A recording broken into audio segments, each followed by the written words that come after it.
இத வந்து நைஸா பவுடரா அரைக்க தேவையில்ல. பொடி பண்ணா போதும். ரவ பதத்துக்கு நம்ம அரைச்சு எடுத்துக்கிட்டோம்னா சூப்பரா இருக்கும். இப்ப ரவ பதத்துக்கு அரைச்சு எடுத்தாச்சு. இப்ப இனிப்புக்காக 1 1/4 கப் அளவுக்கு சர்க்கரையில 1/2 கப் அளவுக்கு தண்ணி சேர்த்துருக்குறோம். இத நல்லா கரைச்சு எடுத்துக்கலாம். இத தூசி வடிகட்டுறதுக்காக கரைக்க போறோம். நல்ல வெல்லம்னா நீங்க அப்படியே கூட சேர்த்துக்கலாம். இப்போ 2 1/2 கப் தண்ணியில 2 டீஸ்பூன் நெய் சேர்த்துருக்குறோம். ஒரே ஒரு பிஞ்ச் அளவு உப்பு சேர்த்துக்கோங்க. தண்ணி லைட்டா சூடானதும் நம்ம பொடி பண்ணி வச்சிருக்கிறத இது கூட சேர்த்துடலாம். நல்லா சூடாயிடுச்சுன்னா ரொம்ப கட்டி கட்டியா சேர்ந்துரும்.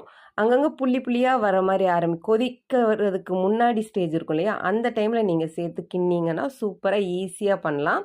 இப்போ நல்லா திக்காயிருச்சு. நல்லா பாத்திரத்திலேயே ஒட்டாம வருது பார்த்தீங்களா? இப்பயும் ஓரளவுக்கு நமக்கு நல்லா வெந்துருச்சு. இதுக்கப்புறம் நம்ம ஏற்கனவேவும் வெல்லத்த வடிகட்டி எடுத்து வச்சிருக்கிறோம் இல்லையா? அதை இதில கொஞ்சம் கொஞ்சமா சேர்த்து மிக்ஸ் பண்ணிக்கலாம். மொத்தமா சேர்த்தாச்சுன்னா கிண்டுறதுக்கு கஷ்டமா இருக்கும்.